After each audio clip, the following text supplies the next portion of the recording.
Bonjour à tous, bienvenue sur la causerie, très heureux de vous retrouver aujourd'hui pour une petite vidéo sur un club qui meurt, un club en difficulté. C'est des vidéos qu'on n'aime pas vraiment faire parce que ça va parler de la suite pour les Girondins de Bordeaux. Alors, bon, on est mercredi 24 juillet 2024, il est 14h50. Donc, la veille, il y a quasiment 24 heures, le club a confirmé ne pas s'être présenté à l'appel de la DNCG qui confirmait dans les relégations en National 1, qui elle accepté la décision. Donc le club actuellement des Girondins de Bordeaux étant à National 1 pour l'instant, hein, parce que rien n'est garanti. Vous voyez que moi, hop, juste là, j'ai aidé Gérard Lopez, j'ai acheté un petit nounours, voilà, à 10 € à la boutique. Je l'ai aidé, il y a 42 millions à trouver. Il a 10 € de moins à trouver grâce à moi, ça me fait plaisir. Donc on est là pour faire un petit récap de la situation et surtout pour se projeter dans le futur. Où est-ce que va jouer les Girondins de Bordeaux la saison prochaine, parce que c'est absolument pas sûr qu'il y ait la N1, on est plus proche du N2 voire du N3. Il y a une possibilité aussi de disparition du club. On est avec Melvin, voilà, et on va faire un petit récap là. Première réaction déjà, bon, la décision, on n'a pas été surpris après la fin de discussion avec Fenway Sport Group, que le club allait être rétrogradé en N1 parce que Gérard Lopez n'avait pas de solution. Toi qui as vécu la relégation de Niort et de Bordeaux, t'as dû passer une bonne journée. Un bel été. Ah mais voilà, ce que je redoutais est arrivé, deux très belles semaines avec, 2 probables, en tout cas, fin d'une ère, voilà. Bon, les Chamois niortais, c'était attendu. Bordeaux, ça fait des années aussi qu'on le pressentait et malheureusement cette année, le couperet n'a pas pu être évité, même si ça fait toujours aussi mal. Ouais, le coup près n'a pas pu être évité pour Gérard Lopez, qui, on fera un petit bilan après de Gérard Lopez, mais nous a gratifié de communication en octobre dernier, on va revenir dessus évidemment. Le premier lieu, c'est pourquoi et comment Bordeaux est tombé si bas. Comment Bordeaux a fait pour tomber si bas. Il faut remonter assez loin finalement, parce que c'est la faute de Gérard Lopez, oui, il est responsable, c'est la faute des Américains, oui, mais c'est aussi la faute d'M6, puisqu'il faut savoir que la descente aux enfers, j'ai envie de dire, a un peu commencé après le titre de champion de France 2009, si on doit se statuer quelque part, où le club donc se qualifie pour la Ligue des Champions pour la saison 2009-2010. L'année 2009, l'année civile 2009 des Girondins de Bordeaux, c'est quelque chose hein, quand même. Au niveau sportif, c'est exceptionnel. Il roule sur absolument tout le monde et sur l'Europe, avec cette fameuse poule de Ligue des Champions où il termine premier devant le Bayern et la Juve. Mais en fait, c'est à partir de là où M6 a commencé à surpayer des joueurs, à rater certains mercatos, à vivre au-dessus de ses moyens, à augmenter le déficit du club, le football aussi. Avoir la pression de la Ligue des Champions, hein, C'est ça. d'essayer de se qualifier pour la Ligue des Champions quasiment chaque année. Puis ensuite, ça a été la pression de jouer la Coupe d'Europe.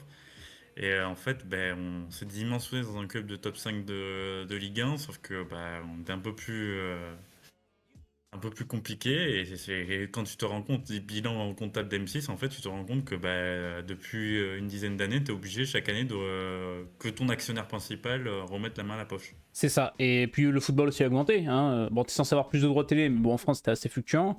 Tu es forcément obligé de payer un peu plus cher les joueurs. Et donc, M6 remettait en moyenne, je crois, 20 millions d'euros par an au pot. Donc, ça a déjà commencé ici, la dégringolade pour les Girondins, avec des résultats sportifs moindres.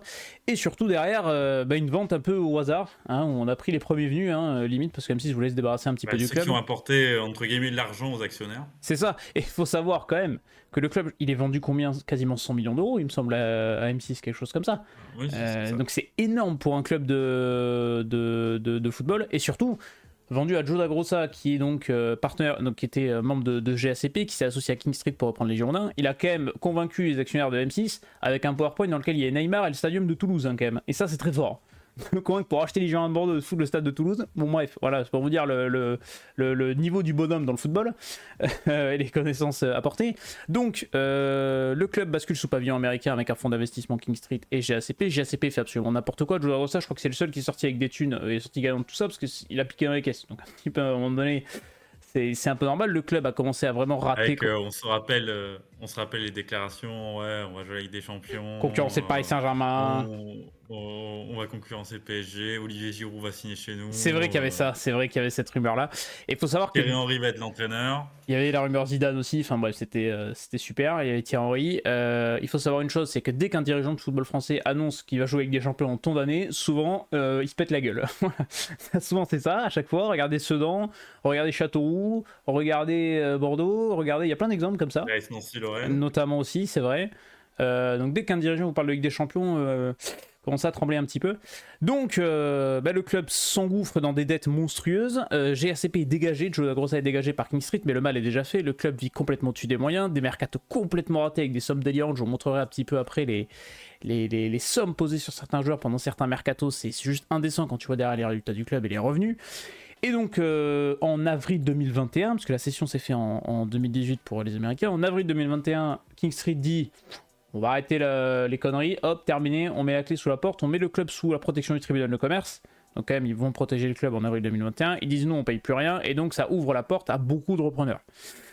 À ce moment-là, bon, y a Gérard Lopez qui se pointe, qui embarque King Street et Fortress, qui étaient les deux créanciers dans ça. Il va doubler un petit peu tout le monde. Tord le bras. Voilà, il leur tord le bras. bras. C'est ça, et il va doubler tout le monde parce que les autres repreneurs cherchaient un peu des actifs directement, des finances, etc. Lui, il va arriver directement en disant qu'il reprend comme ça. Il reprend le club à l'été 2021. Le club fait donc une saison en Ligue 1. Et alors la saison en Ligue 1, elle est extraordinaire dans tout point. C'est juste cette saison en Ligue 1 2021-2022 des Girondins de Bordeaux. Retrouvez des choses, faites des recherches. C'est une série Netflix à elle toute seule cette saison-là, avec le jus de cornichon du préparateur physique pour les crampes, avec l'arrivée de Vladimir Petkovic, qui est déniché après l'Euro 2021. Il a sorti la France avec la Suisse avec ce clip. Je vous le mettrai pendant qu'on parle, cette vidéo de présentation de Vladimir Petkovic. Tu te dis, on a pris un bon coup de karma, c'est un peu mérité. 3e entraîneur le mieux payé de Ligue 1 à cette époque-là, faut le signaler quand même, c'est fou, alors que le mec a pas entraîné un club depuis 13 ans. Résultat, 91 buts encaissés dans la saison, pire défense d'Europe. On a le vol de chaussures dans les vestiaires, on a les accusations de racisme avec Koscielny, on a le tête-à-tête entre le leader des Ultramarines et Benoît Costil à la mi-temps d'un match contre Montpellier que t'arrives même pas à gagner à 11 contre 9 pendant 50 minutes.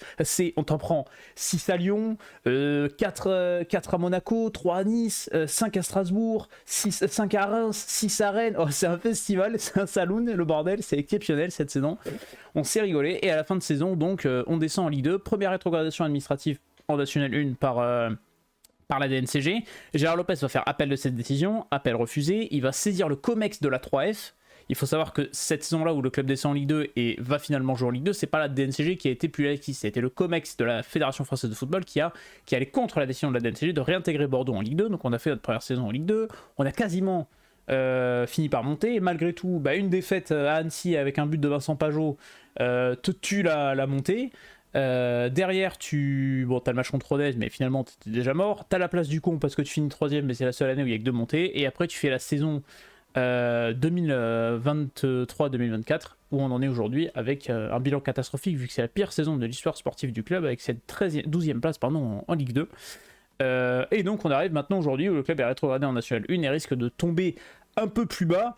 Je pense que j'ai tout dit, je suis pas rentré beaucoup dans le détail. Si vous voulez qu'on rentre plus dans le détail, dites-le nous en commentaire, on fera peut-être des vidéos explicatives ou des lives, etc., où on rentrera plus dans le détail. Mais voilà, c'est pour vous montrer un peu une esquisse de ce qui s'est passé à Bordeaux pendant tant d'années. Qu'est-ce que tu dresses toi comme bilan de tout ça finalement? Une lente descente aux enfers, hein, je pense, depuis un bon moment. Comme l'a récapitulé, ça commence des M6, et en fait, tu pointes une absence de politique sportive à tous les niveaux. Et puis derrière, des problèmes financiers à n'en plus finir, où chaque été, en fait, ton vrai combat, c'est est-ce que tu passes devant la DNC, tu réussis ton passage devant la DNCG. Le classico. C'est même plus, on fait un mercato normal. On n'a jamais fait de mercato. Le dernier mercato normal, il doit dater de 2014. Eh bien regarde, sinon, je fais les affiches chez Mercato. Ah, tu veux voir 2014-2015 avec le recrutement notamment de Wabi Kazri et de Diego Contento, ça me rappelle des choses, ou de Clément Chantôme, ou de certains Nicolas Palois, des Chamois Niortais. L'air Willy Samuel finalement, qui marche pas trop bien, puisque je vais vous montrer le premier mercato King Street. Il me semble que c'est je sais plus si c'est 2017-2018 ou 2018-2019, j'ai un doute. C'est 2018-2019. Ouais, on est d'accord. Hein. T'as l'arrivée de Samuel Kalou pour 8 millions, donc t'as 21 millions qui est dépensé et t'as 50 millions de bénéfices parce que t'as M6 qui prend Malcolm, mais l'argent revient à Malcolm, M6 je crois, donc l'argent de Malcolm tu l'as pas vraiment touché. En plus le Barça avait des difficultés financières par la suite, donc tu l'as pas vraiment pris. Mais donc t'as des recrutements pour 21 millions d'euros, Malcolm tu le comptes pas, donc t'as 9 millions d'euros de bénéfices, c'est déjà en déficit pour ton premier mercato. Et alors le mercato suivant, tu prends 62 millions parce que tu vends Koundé, tu vends Chouameni, tu vends Le Raguer, mais tu prends Rémi Houdin à 10 millions. Bon. C'est un échec. Laurent Koscielny qui arrive. Alors j'adorais l'arrivée de Laurent Koscielny, il fait voir le salaire qu'il avait. Il avait le salaire d'un top club de Ligue 1. C'est quand même assez fou. Et donc à partir de là, bah, tu es obligé de vendre. Si vous voyez après les mercatos suivants, à 2020-2021, c'est la sécheresse. Hein, tu as Jean-Michel Seri qui arrive à l'hiver, le reste, t'as pas un Et petit. Atem Ben Arfa. Et Atem Ben Arfa qui arrive en octobre. C'est tout. Et après, tu as des petits coups comme ça où tu es obligé de vendre pour faire des bénéfices et donc bah, tu t'enfonces. Et là, on arrive au premier mercato RGR Lopez, R21-22. Et là, c'est très simple. T'investis 10 millions d'euros, tu vends pour 18 millions, certes, mais sur tous les joueurs là qui sont arrivés, Ah oui, si, quasiment. aucun n'a réussi et puis t'as pas un bénéfice. Si t'as Gregersen, peut-être, je sais plus comment tu le vends à Atlanta, Et encore. tu dois faire un bénéfice peut-être de 500 000 et encore, je pense que tu le vends à 1,5 million. Et derrière, les premières saisons en Ligue 2, pareil, t'as pas un bénéfice. Le seul que tu vas faire bénéfice derrière, c'est David Ashvili, que tu vas revendre à Saint-Etienne. Et il y en a bien un autre que tu fais un bénéfice, je me souviens plus qui, mais t'en as un autre, je crois que t'as un deuxième joueur que tu vas vendre qui va te permettre de faire des bénéfices. Non, tu vois, Gregersen c'est vendu 2 millions, donc bon, malheureusement c'est pas fou. Si c'est Jean Onana qui va faire un bénéfice dessus, tu vas faire 1,5 million. Donc en tout, tu as dû faire 2 millions de bénéfices de plus-value sur tout le recrutement. Ça fait, vous voyez le nombre d'arrivées au Girondins de Bordeaux ces dernières saisons. Mais c'est zinzin de faire que 2 plus-values, alors qu'ils t'ont parlé d'une politique de training. On va directement rentrer dans le bilan de Gérard Lopez. Il est mauvais. Et j'ai lu sur les réseaux sociaux, certains ne le tenaient pas forcément responsable de la situation. Si, il fait partie des énormes responsables de la situation. Il suffisait de regarder les articles qui ont été pondus par Sud-Ouest hier notamment. Aujourd'hui, les Girondins de Bordeaux, cette saison, c'est 54 millions d'euros de déficit d'exploitation, hors transfert donc. Une masse salariale cette saison qui s'élève à 36 millions d'euros, c'est plus que certains clubs de Ligue 1. Quand tu vois des Dagno et Nateko qui sont payés 80 000 euros par mois sur le salaire de Pierre Lesmelou, par exemple, à Brest, c'est fou. Tu dis que ces mecs-là ont été recrutés pour jouer en Ligue 1, c'est même des salaires trop élevés pour la Ligue 1, mais derrière, t'as même pas mis une clause en cas de relégation pour baisser leur salaire, ce que font normalement tous les clubs. Et aujourd'hui, tu as aussi 90 millions d'euros de dettes, dont 6 millions ou 9 millions, je sais plus, pour King Street et Fortress. Il faut savoir que le salaire moyen d'un joueur de Ligue 2, c'est 11 000 euros par mois. Et qu'à Bordeaux, on est, je crois que le salaire moyen, quand l'équipe avait sorti les trucs, c'était quasiment 40 000 euros par mois. Et c'est un train de vie qui est fou. C'est fou. Je sais pas ce que. On n'a Voilà. pas su s'adapter, on n'a pas su s'adapter à la Ligue 2. On n'a pas voulu s'adapter parce que l'idée d'un grand Bordeaux. Alors que, bah non, tu descends en Ligue 2. Ça a été aussi difficile pour Saint-Etienne. Mais en fait, Bordeaux, t'as jamais, entre guillemets, ce qui a été présenté par Gérard Lopez, de la politique de trading, elle n'a jamais été mise en place. Et en fait, au final, ben, on a aligné les salaires sur des joueurs qui n'avaient pas le niveau. Très concrètement. Et d'ailleurs, tu parles de la politique de trading que Gérard Lopez a annoncé. C'est pas le seul coup de com qu'il a annoncé où il s'est complètement planté. Parce que, bon, je vais pas tout résumer, mais quand il te dit en Ligue 1, je suis là pour faire top 10 de Ligue 1, tu finis dernier. En Ligue 2, il dit t'as le meilleur effectif de Ligue 2. Il te dit le mercato, nous on sait faire, alors que ça fait 6 mercato que t'es pas capable de me prendre un bon joueur. Quand tu vois qu'en octobre dernier, parce qu'il faut savoir que entre son interview à l'AFP en juillet 2024 et l'intervention en octobre 2023 lors de la présentation d'Alberia, en 7 mois, tu n'as aucune intervention. Dans quel monde un président fait le mort comme ça? T'imagines à Marseille, Longoria ou Nasser Khalifi à Paris et tout, pendant 7 mois, t'entends plus parler d'eux? Ça a été un problème, ce vide entre le propriétaire et qu'il n'y avait pas d'incarnation. Personne n'a pris cette incarnation et au final, bah, tu te rends compte qu'en fait, tu peux dire quand ça marche, à la limite, oui, mais là, ça marchait pas depuis un bon moment et t'as pas voulu le changer. Alors que déjà, dans l'organigramme, avoir un mec présent au club qui répond, qui prend ses Qui responsabilités, défend ses joueurs, qui déjà, défend ça son enlève un peu de entraîneur. pression au groupe. Voilà, c'est ça. Voilà. Et t'as la communication Au final, hasardeuse, parce qu'en octobre 2023, il te dit il a un plan B pour la Ligue 2. Finalement, je sais même pas s'il avait un plan A, le type. Il te dit qu'on est le club le plus sain on est le club le plus sain d'Europe. À la gueule du club le plus sain d'Europe qui aujourd'hui qui est au bord du redressement judiciaire, et elle est belle. Donc c'est fait un bilan qui est au niveau communication, sportif, financier, gestion humaine de Gérard Lopez, 0. C'est nul. Enfin, je sais pas si t'arrives à trouver un point positif, moi j'en trouve pas vraiment. Ah non, mais à tous les niveaux. On peut parler de la communication qui a été Ouais. catastrophique, la formation, il y a eu beaucoup de problèmes, les féminines qui ont été détruites en lambeaux, les pros où t'as rien apporté pendant 3 ans, le climat autour du club qui s'est totalement détérioré. On était déjà dans un climat très très malsain, mais là on a augmenté. Et aujourd'hui, il suffit de voir les réseaux sociaux, tout le monde se divise. Et en fait, c'est ça, on a un club divisé, des supporters divisés, un effectif qui n'est pas au niveau. Il y a beaucoup de noms, mais qui n'est pas au niveau. Et puis voilà, aucune politique sportive. Et au final, en fait, j'ai C'est envie de te logique. dire, c'est la logique. Oui, c'est T'es même attendu. plus surpris. Et c'est pour ça C'est un que choc, c'est un choc pour les amoureux du club. Mais ils sont pas surpris en même d'un temps, point de quoi. vue extérieur, voilà, c'est pas surprenant.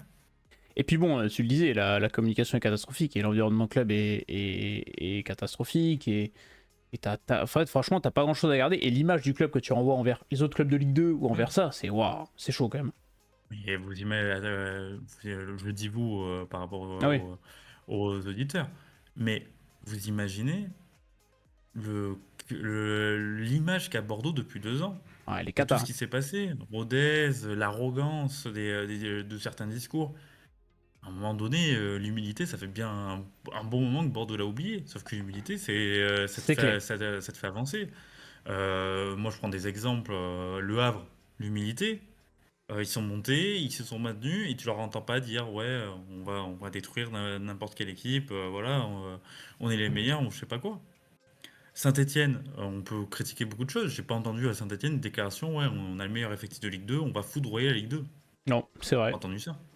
Et aujourd'hui, ça les mène en Ligue 1. On va se projeter un petit peu quel futur pour les Girondins de Bordeaux. Alors aujourd'hui, c'est simple, il y a entre guillemets deux solutions. Le club va être placé sous redressement judiciaire dans les prochains jours, ce qui fait que ça va geler une partie des dettes entre 6 mois et 1 an, si je dis pas de bêtises. Et surtout, le club, normalement, quand tu es en redressement judiciaire, tu es rétrogradé d'une division. Et donc là, tu as deux situations.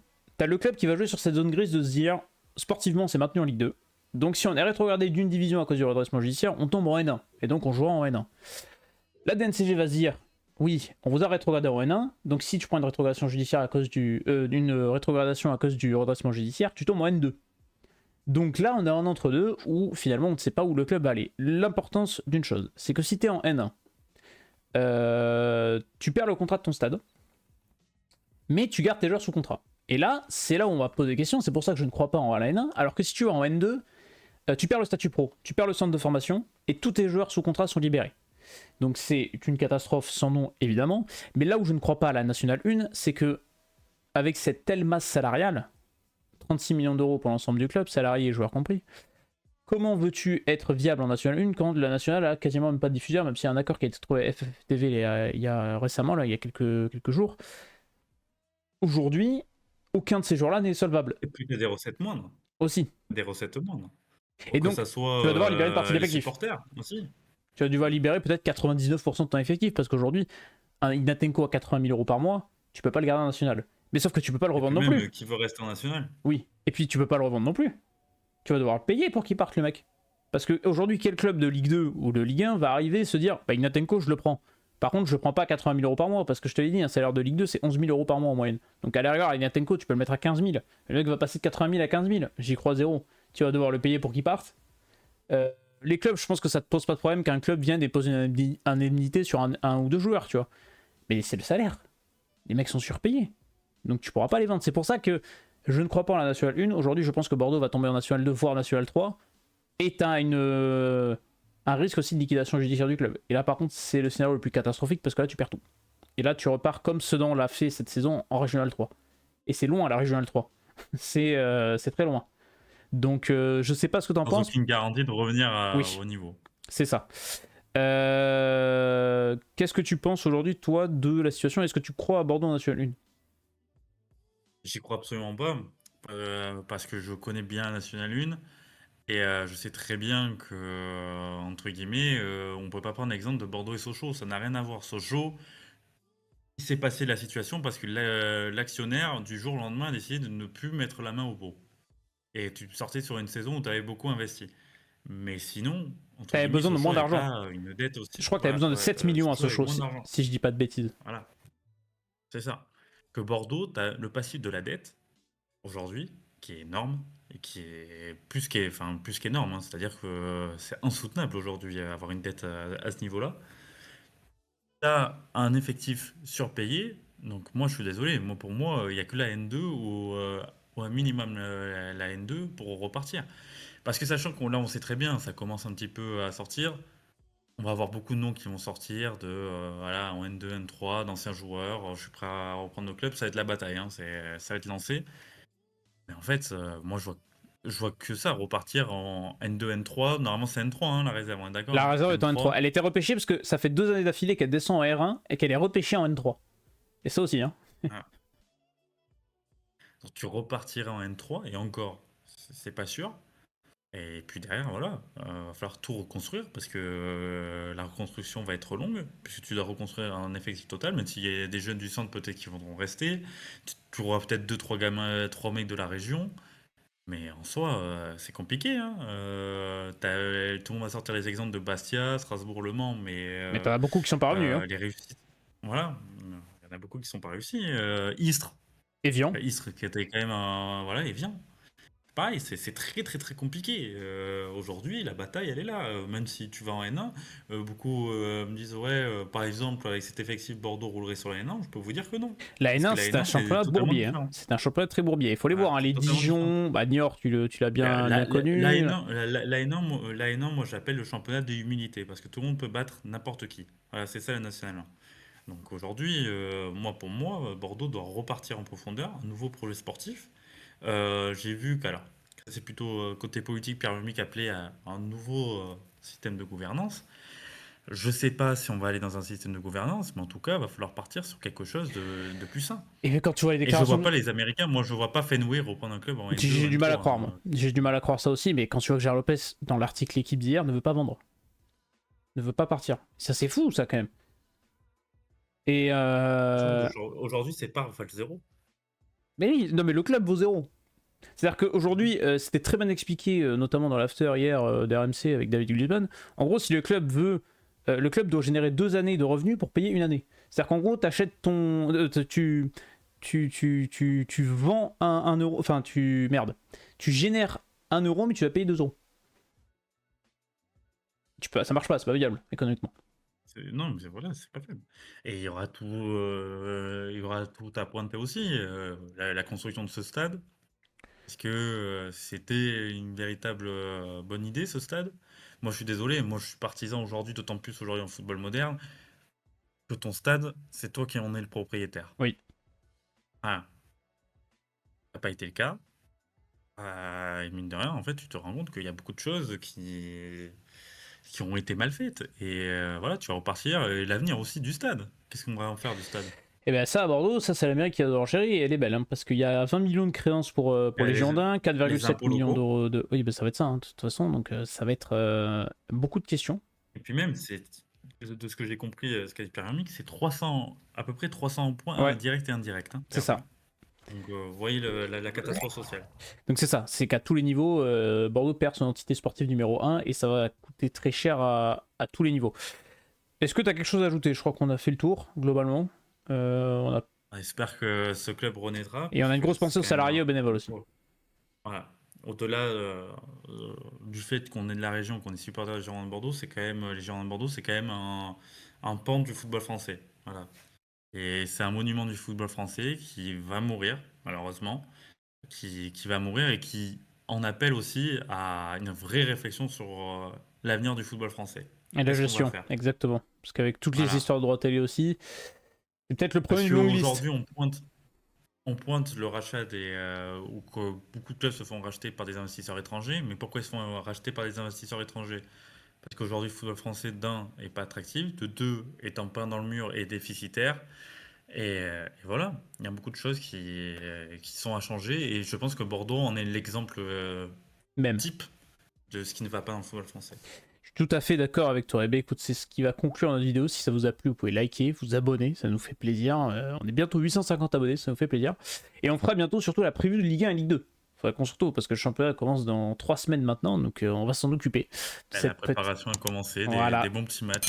Nico, c'est ça, on s'est fait l'OM Nîmes récemment, enfin tout ça. Donc on va pouvoir parler de tout ça, de cette préparation au retour du championnat français. Merci à tous de nous avoir suivis, merci à toi Melvin d'avoir accompagné pour cette vidéo. On souhaite de la force à tous les supporters bordelais évidemment, et nous on se retrouve très prochainement dans une nouvelle vidéo. Ciao.